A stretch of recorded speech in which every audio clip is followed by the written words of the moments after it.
11월 21일. 조금 전에 만초니에 대한 글을 읽었단다. 만초니, 이탈리아의 시인이자 소설가이며 극작가로 이탈리아 낭만주의의 최고의 작가이다. 역사소설 약혼자는 이탈리아 근대소설의 선구자가 되었다. 그는 소설 약혼자를 쓸 때 등장인물들을 만날 수 있다는 생각으로 아침마다 즐겁게 깨어났다고 하지만 난 그렇지 못해. 긴 세월이 흘렀지만 내 가족에 대해 이야기하는 것이 전혀 즐겁지 않구나. 내 기억 속의 어머니는 마치 터키 병사처럼 꼼짝도 하지 않고 적의에 가득 찬 표정으로 서 있을 뿐이니까. 오늘 아침 정원을 거닐었다. 어머니와 나와 내 기억 사이에 새로운 뭔가를 불어넣고 싶어서. 밤새 비가 내렸더구나. 서쪽 하늘은 맑았지만 집 뒤엔 여전히 자주색 구름이 뒤덮여 있었어. 난 소나기가 시작되기 직전에 안으로 들어왔지. 갑자기 천둥이 치고 집안이 깜깜해져서 불을 켰단다. 번개가 칠까 걱정돼서 텔레비전과 냉장고의 전원을 뽑았지. 손전등을 주머니에 넣고 편지로나마 널 다시 만나기 위해 부엌으로 왔단다. 하지만 자리에 앉자마자 준비가 되지 않은 걸 알았지. 공기 중에 너무 많은 전류가 흐르는 듯 생각들이 불꽃처럼 이리저리 튀어다녔어. 할 수 없이 일어나 겁없는 버크를 데리고 집안을 돌아다녔어. 네 할아버지와 함께 쓰던 방, 지금은 내가 쓰고 있지만 예전엔 네 엄마가 썼던 방, 오래전에 비어버린 식당을 거쳐서 마지막으로 내 방으로 들어갔지. 이곳저곳을 살펴보면서 우리가 처음 이 집에 이사 왔을 때를 떠올렸어. 난 이 집을 좋아하지 않았어. 내가 아니라 내 남편 아우구스투스가 서둘러 고른 집이었지. 보금자리가 급하게 필요했던 우리는 오래 기다릴 여유가 없었어. 널찍했고 정원도 딸려 있으니 그만하면 조건은 갖춘 셈이었지. 처음 문을 열고 들어섰을 때 난 이 집의 스타일이 형편없다고 생각했어. 겉모양이나 색상에 조화로운 구석이 하나도 없었지. 어떤 방향에서 보면 스위스 산장 같은데 다른 쪽에서 보면 크고 둥근 창과 계단식 지붕 때문에 운하를 끼고 있는 네덜란드 집 같기도 했지. 멀리서 보면 제각각으로 생긴 7개의 굴뚝 때문에 동화 속의 집 같을지도 모르겠구나. 이 집은 1920년대에 지어졌지만 그 시대의 집들하고는 비슷한 구석이 전혀 없었지. 그게 나를 불안하게 만들었고 내 가족들이 살아가는 나의 집이라고 생각하기까지는 긴 시간이 필요했어. 네 방에 들어선 순간 아주 가까이서 번개가 내리쳤어. 손전등을 켤까 하다가 그냥 너의 침대에 누웠단다. 밖에는 세찬 비와 함께 바람이 휘몰아치고 안에서는 삐걱거리는 소리, 쿵쿵대는 작은 소리, 맞물린 나무들이 삐걱이는 소리가 들려왔어. 잠시 눈을 감았더니 이 집이 잔디밭 위를 유유히 항해하는 범선처럼 느껴졌어. 점심 무렵까지 폭풍우는 잦아들지 않았고 나는 창 너머로 호두나무의 커다란 가지 2개가 부러진 것을 보았어. 이제 다시 나의 전쟁터인 부엌으로 돌아와 있단다. 밥을 먹고 설거지를 했어. 버크는 아침나절의 흥분에 지쳐서 지금은 내 발치에 잠들어 있어. 녀석은 나이가 들면서 폭풍우를 심하게 두려워하게 되었어. 회복하기 힘들 정도로. 뇌가 유치원에 다닐 무렵 어느 책에서 현재의 가족은 전생에서 결정된다는 글을 읽었지. 지금의 부모는 전생에서 우리가 더 많은 것을 이해할 수 있도록 조금씩 앞으로 나아가도록 도와준 사람이라는 거야. 하지만 나는 궁금했어. 정말 그렇다면 수많은 세대를 거치는 동안 세상은 왜 정지해 있는 거지? 왜 우리는 앞으로 나아가지 못하고 오히려 퇴보하고 있는 거지? 얼마 전 신문의 과학면에서 진화의 방식이라는 게 일반적인 상식과는 많이 다르다는 기사를 읽었어. 최신 이론에 따르면 진화가 점진적으로 진행되는 게 아니라는 거야.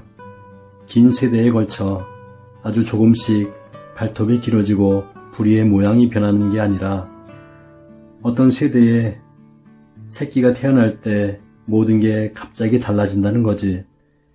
지금까지 발굴된 뼈들 중에 중간 형태라는 게 없는 걸 보면 확실히 알 수 있대. 할아버지는 이렇게 생겼는데 손자는 저렇게 생긴 셈이지. 한 세대와 다음 세대 사이에 도약이 일어난다는 거야. 만약 외형뿐 아니라 사람들의 내면도 이런 식으로 변한다면 어떻게 될까? 변화는 소리 없이 천천히 쌓였다가 어느 한순간 폭발해 버리지. 그래서 어떤 이는 갑자기 일상의 궤도에서 벗어나 전혀 다른 삶을 살기도 해. 운명, 유전, 교육, 하나가 시작되고 다른 하나가 끝나는 곳은 어디일까? 이 미스터리를 곰곰이 생각하다 보면 정말 놀라게 될 거야. 내가 결혼하기 직전에 고모의 점성술사 친구가 내 별자리 점을 쳐주었단다. 어느 날 고모가 내 손에 종이 한 장을 쥐어주면서 말했어. 이것 봐, 이게 내 미래야.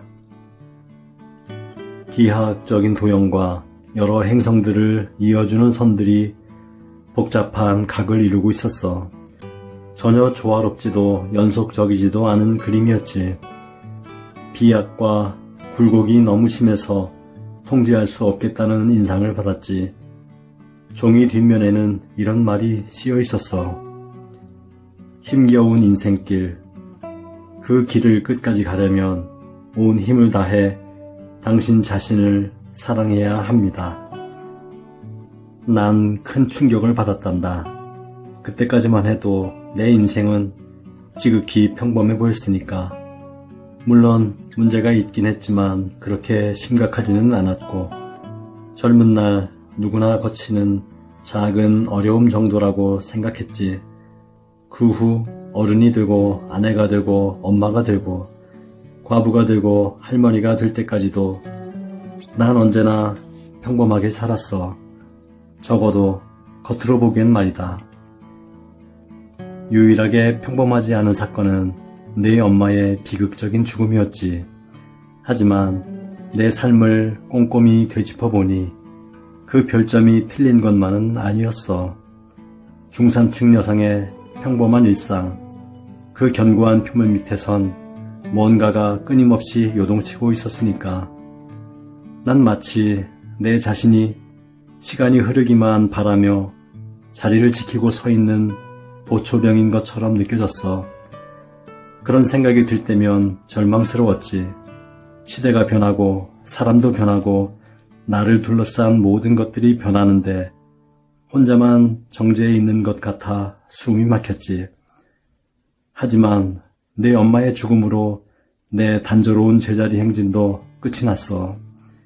이미 알고는 있었지만 내 자신이 더욱더 형편없이 느껴졌지.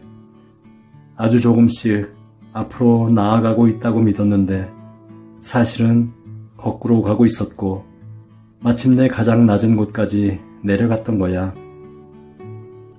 더 이상은 견뎌낼 수 없을 것 같았지.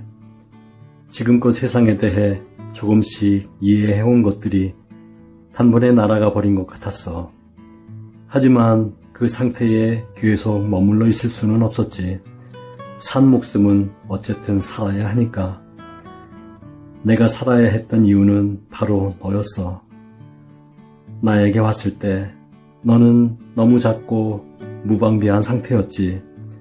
세상에 나 말고는 의지할 데가 없는. 너는 그렇게 이 슬프고 고요한 집에 와서 때로는 웃음으로 때로는 울음으로 이곳을 가득 채웠지.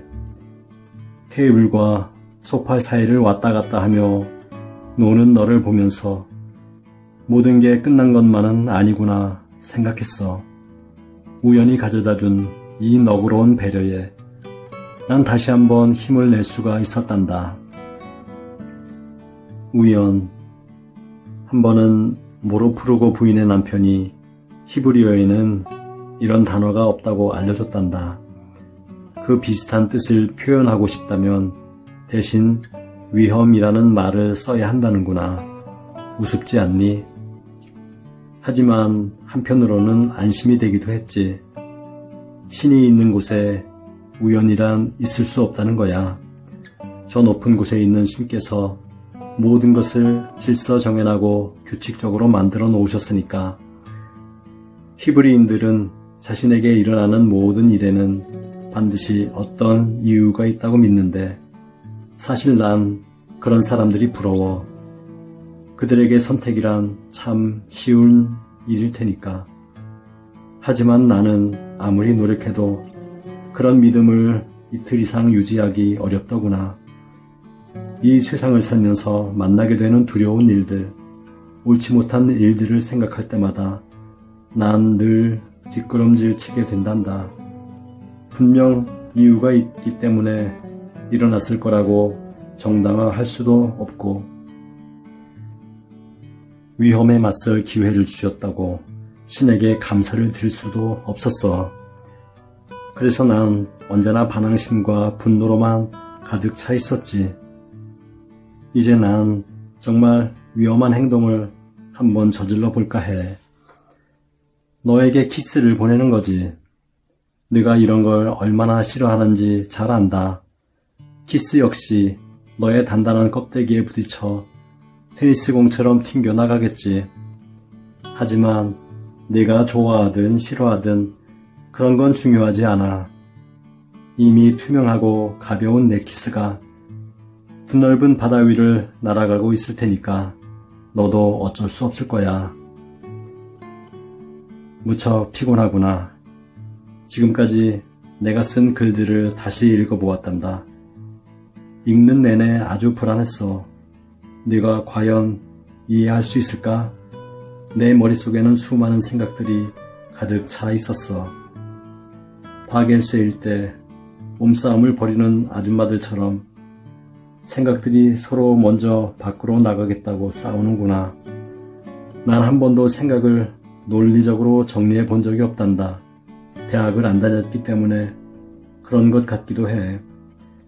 책도 많이 읽고 사물에 대한 호기심도 강하지만 생각은 언제나 이곳저곳에 흩어져 있지.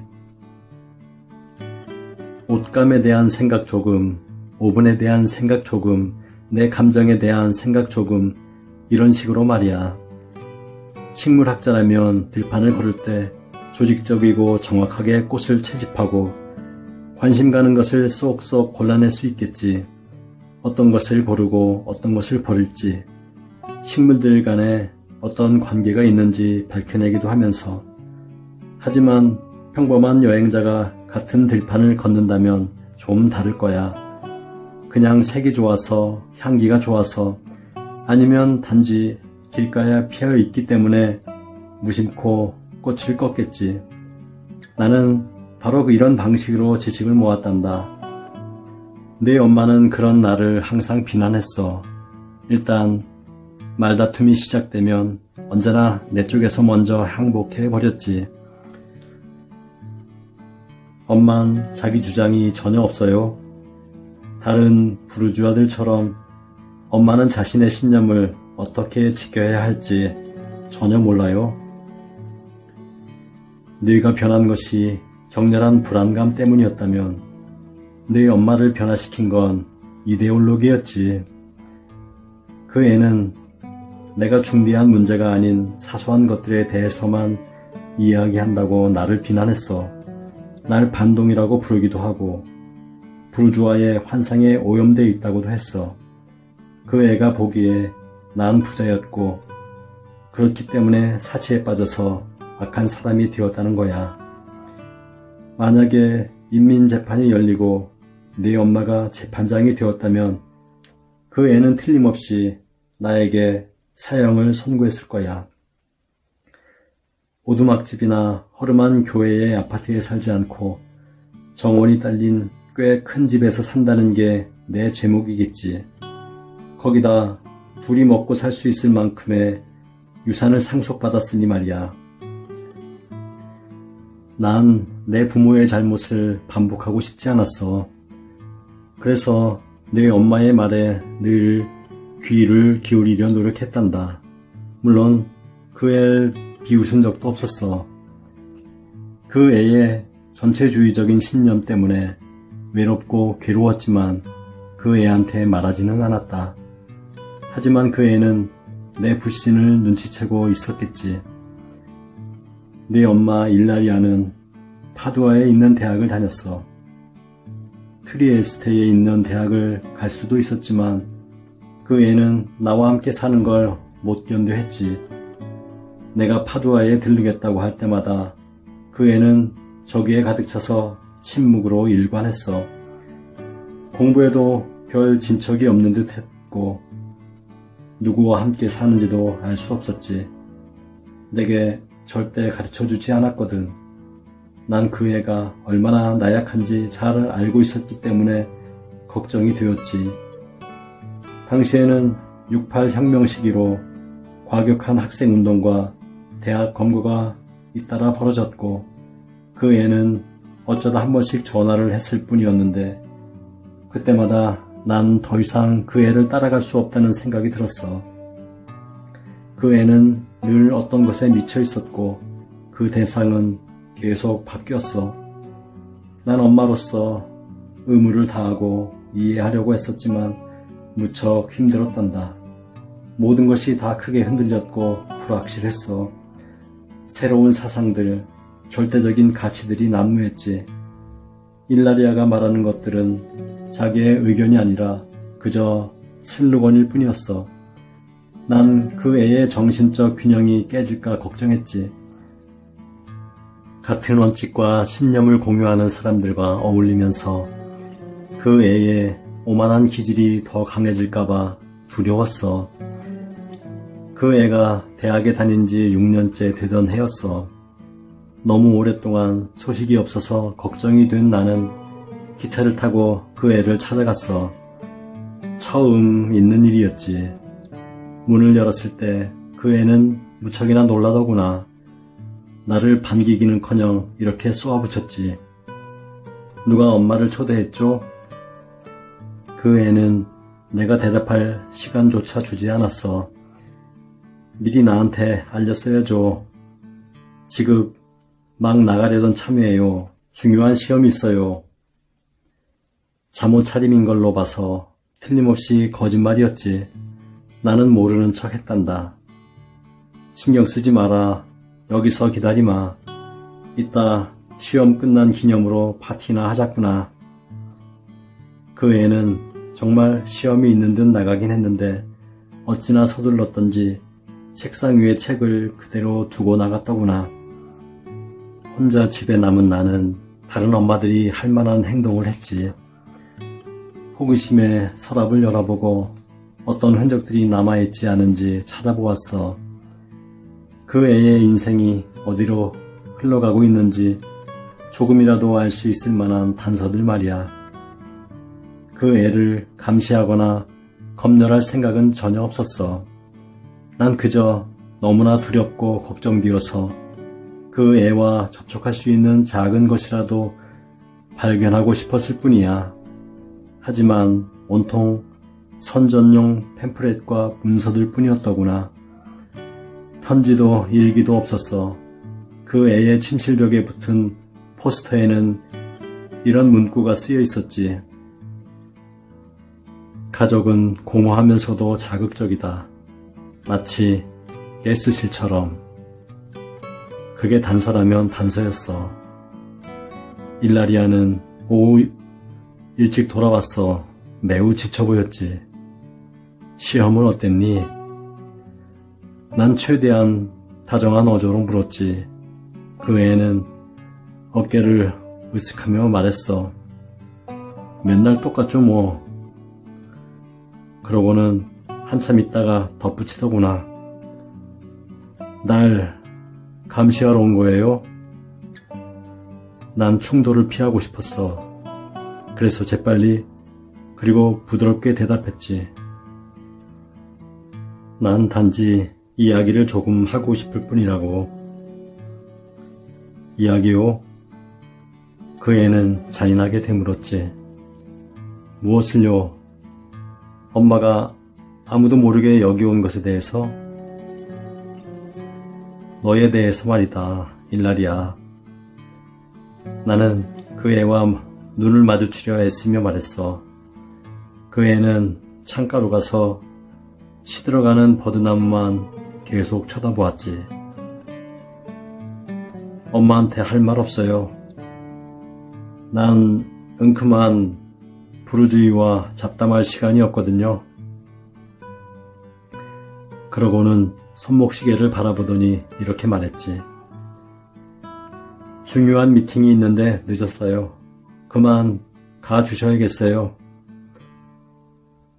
나는 나가려다가 말고 그 애에게로 다가가서 손을 잡았어. 무슨 일이 있니? 뭐가 널 이렇게 괴롭히는 거야?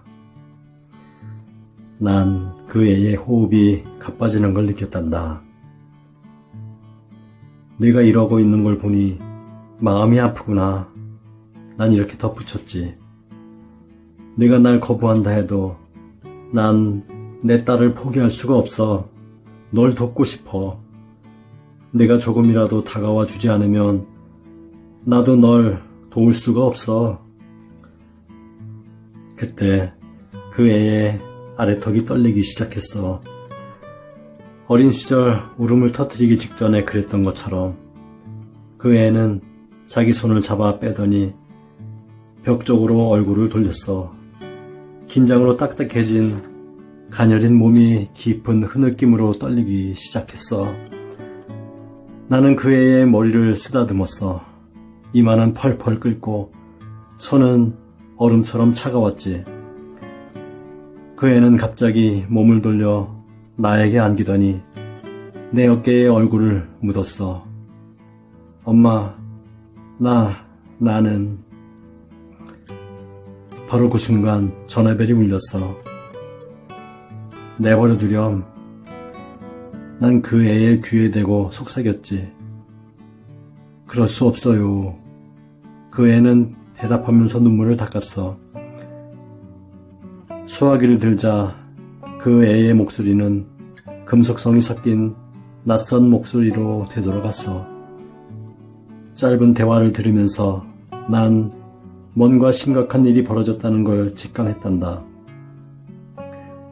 실제로 전화를 끊자마자 일라리아는 이렇게 말했어. 미안해요. 지금 바로 가셔야겠어요. 우리는 함께 밖으로 나왔어. 문 앞에서 그 애가 잠시 동안 약간 죄스러운 듯 나를 안아주었단다. 아무도 날 도울 수 없어요. 날 꼭 껴안으면서 그 애가 말했지.